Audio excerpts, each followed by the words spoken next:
Good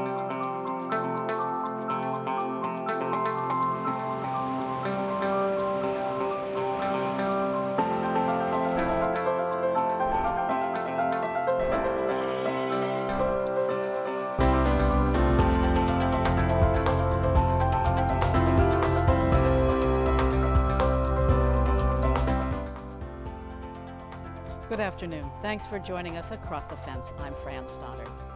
Dubbed Mr. Fix-It by the Vermont press, Ed Colodny has had a stellar and influential career both in and well outside the bounds of Vermont. Now in his 90s, Colodny has written a memoir that includes his Burlington childhood, Harvard Law School, working at the Pentagon with the Civil Aeronautics Board, and becoming president and CEO of U.S. Airways for 16 years. His stints as interim president of both UVM and then the Medical Center also figure prominently in the book.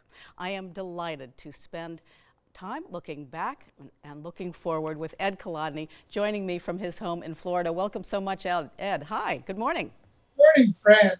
How nice to see you. Great to see you too. I guess it's afternoon. So you have just published a book about your life called Flying High. What compelled you to write the memoir, and how has the process affected you? Well, for years I was asked to write a book about my business career. I resisted.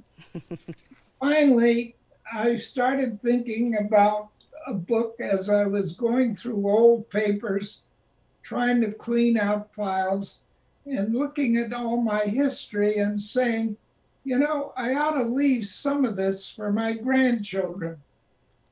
So I started writing a book. And once I started, I found I was enjoying it and going back over all kinds of things that you have in your life that you've forgotten about, and things that were unimportant and things that were very important. So it was a very, very meaningful experience, and one which I wish everybody would consider. You don't have to be a great writer to do a book. You just have to have patience and give it some time. Keep at it. So, and it's so valuable both for business people, for families, on many, many different levels. So just briefly describe a favorite memory of Burlington where you grew up that was unique to that time. As a kid, I loved going down to Union Station and seeing the Rutland Railroad come into Burlington with those steam locomotives, and then visit the boats on Lake Champlain, the ferry boats. Yeah, and here you are with your dad and sister. I spent my 10th birthday on the Ticonderoga, and I go to the Shelburne Museum now, and I just walk that ship and think, what a treasure that we have that ship on land and can visit it. Yeah, and that you were on it when it was sailing and on Lake Champlain. So and I'm gonna go ahead. I loved walking down Church Street as a kid. There was something charming and meaningful because you knew a lot of the people, even if you were a kid. You knew who they were, you knew the stores. And growing up in a smaller city like Burlington is a real, real plus. Well, of course, you graduated from Burlington High School. You might have become a conductor and violinist, but you went on to Harvard Law School and had all kinds of successes through the war at the Pentagon and different places. We're going to skip right into your tenure at U.S. Airways, which is a company that grew from $12 million to a $6.5 billion company. And it survived deregulation, mergers, and labor disputes under your tenure. What qualities or values do you attribute this amazing success? Well, I attribute my success to having been exposed to dealing with the public as a child in my father's grocery store and learning how to communicate with people. I think that the secret for any organization is leadership which communicates. And that means being very visible, being very transparent, being very honest with everybody who makes that organization tick. And the airline is a unique combination of technology and humanity. And I had the good fortune to have grown with the airline as it grew over the years and to take it through the period of deregulation and take advantage of that opportunity to grow the airline. Uh, it's all the people who do the work day in and day out. It isn't the president sitting in an office. It's the person who interfaces with the customer and all of the support team. Well, clearly you really got that and took that home. It's all about relationships, but it also might be a relationship with Warren Buffett or T. Wilson of Boeing. So your ability to create relationships with everybody from the top down clearly was a leadership style that worked incredibly well for you, because many airlines did not make it through deregulation. Well, And you have to be comfortable with people at all levels, right. Whether it's the baggage handler or Warren Buffett. You have to be comfortable, know your limitations, and yet it's just one human dealing with another human and understanding your role and their role. Well, interesting. After retiring from U.S. Airways at age 65, a lot of people retire and off they go and that's it. You had had a 35-year career then, and you were ready to take on new challenges. Yes. You became chairman of the board of Comstat, which is a satellite company, and you dealt with the merger with Lockheed Martin. And then Burlington lured you back home. Both Yes. the University of Vermont and then subsequently the medical center were in quite deep trouble when you accepted the tricky positions of interim CEO. How do you begin to untangle the complexities of an organization with economic and personnel issues?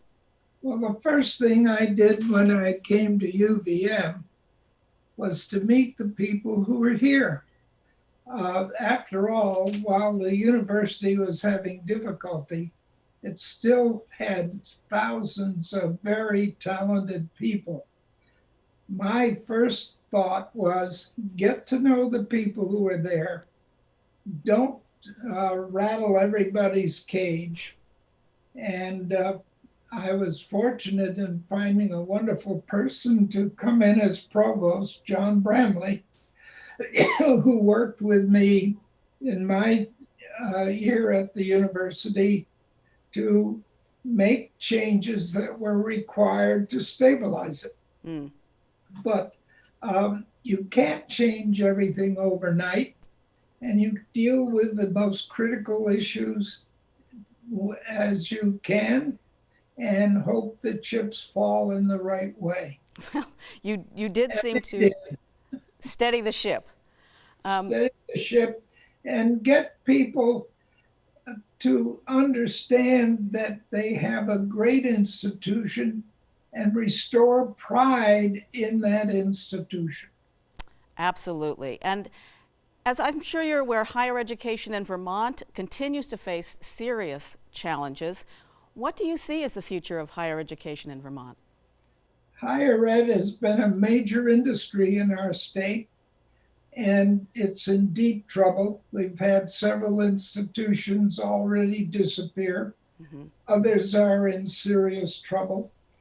And the bottom line is there are fewer students graduating from high schools in New England, northern New England. The market is shrinking, and the need to compete for students means that the higher ed segment is going to have to redefine itself so it can survive economically. Mm. And that means hard choices for boards of trustees, administrators, faculty, and staff, if that's going to accomplish. Yeah. There's no easy way out of it. So, and also, you certainly had a close-up view of the medical industry while running the hospital. You and your wife actually survived COVID-19. What is a major lesson, one major lesson of this challenging time on how our medical system is or should be working? We all want cheaper medicine, cheaper drugs, lower cost, broader coverage, and we need to cover all of our citizens. But there is no way to provide the level of medical care without paying the price. It doesn't come free. Yeah.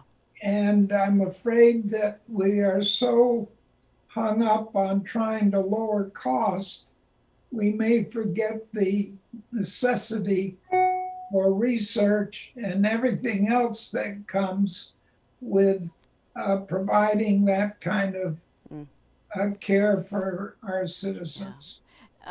Ed, we only have less than a minute left. Your secret to longevity, is it golf, your long and wonderful marriage, cooking? Well, it certainly isn't golf, because if it were, I'd be dead a long time ago.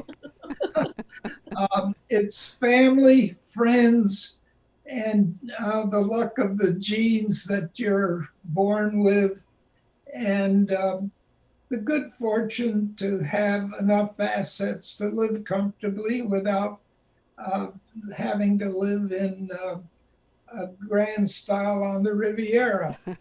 And if you just to accepting the fact that life is ups and downs and look at it positively, you can live longer and enjoy every day, one day at a time. Great advice. Ed Colodny, thank you for your book. It's wonderful, available online. Thank you for your vitality and your time. Thank you so much. Thank you, Fran. Great to be with you. And thank you for joining us across the fence. I'm Fran Stoddard. Stay well.